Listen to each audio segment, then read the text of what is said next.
What's up, YouTube? It's Al Ulrich from backyardnursery.org, and I'm here today with my guest host, the Poinsettia, the poinsettia plant, which is a holiday favorite because of these amazing red leaves. But if you're like me, what ends up happening is you get a couple for the holidays, you put them out, keep them alive as long as you can, and then eventually they die out. But so the thought I had this year was, what if I put the propagation skills that I've been practicing to work here and propagate the poinsettia so that I buy it once and I keep that plant and actually that genetic lineage alive forever. So here we go with this episode of Propagating the Poinsettia.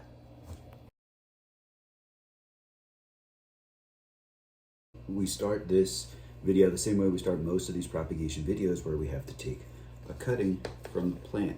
So I'm gonna go into this plant here and take a branch as low down as I can cut it. All right, and now this is the way that you would propagate a poinsettia, by using essentially the whole branch. So I'm gonna come in here and make a cut that's at least a few inches long. I'm actually gonna cut it above a node here in the hopes that the plant will maybe sprout from the cut.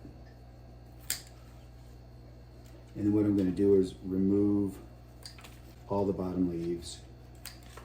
I'll just leave a little bit of growth on the top.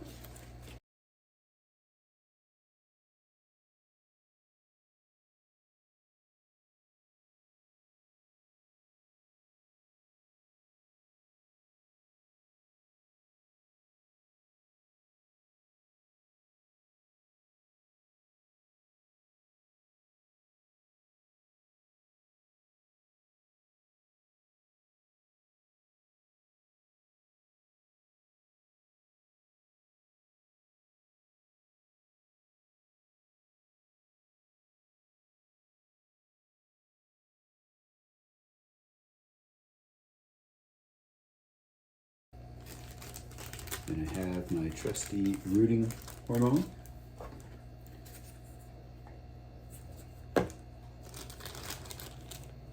Just going to put some hormone on the bottom, a couple of nodes,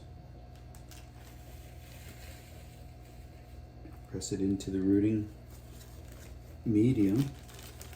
In this case, just to keep it simple, and because I'm operating indoors, because it's winter here in zone 6, I just have a mixture of perlite and vermiculite.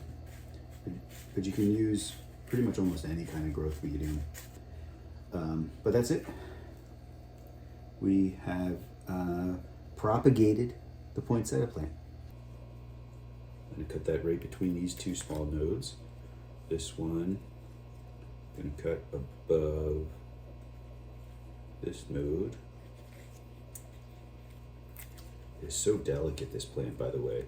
It also is leaking this little white rubbery fluid. It reminds me of fig leaves. Poor little guy. All right, and then maybe one more at the top.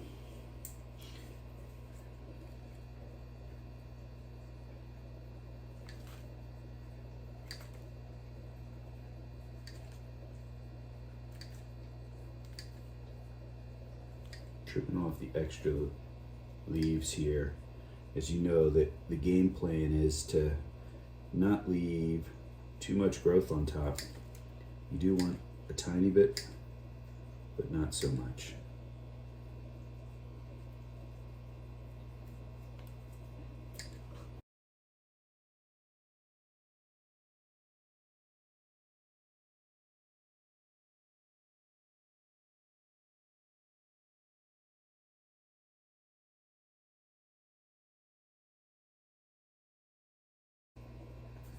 Taking my rooting hormone next.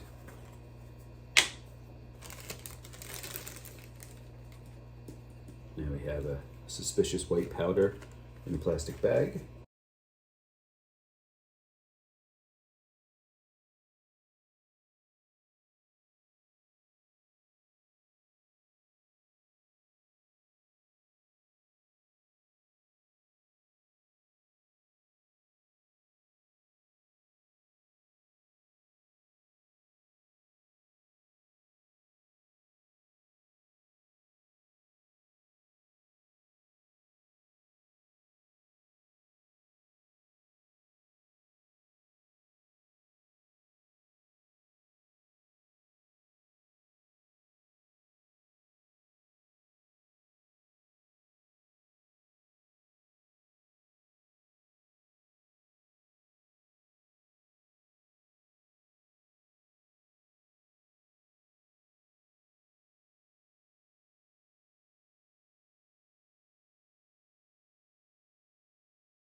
And there we go. And then last but not least, I do want to compare and see how the growth is between the straight up propagation like this and using water, which has worked really well for me in the past with a couple of different types of plants.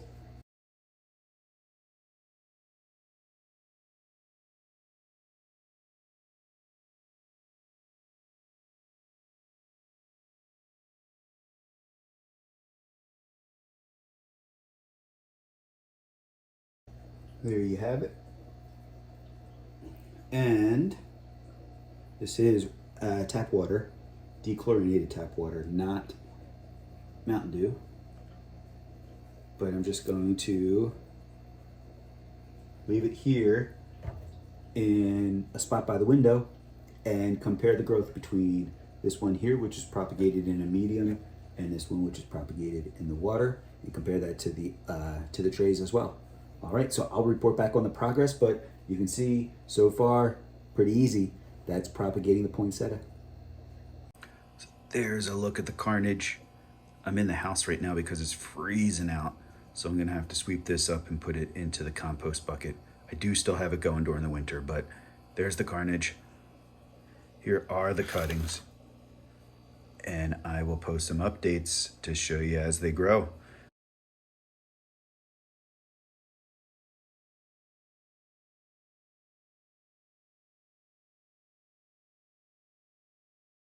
Poinsettia. Which way was this growing? What I'm going to do here is use my...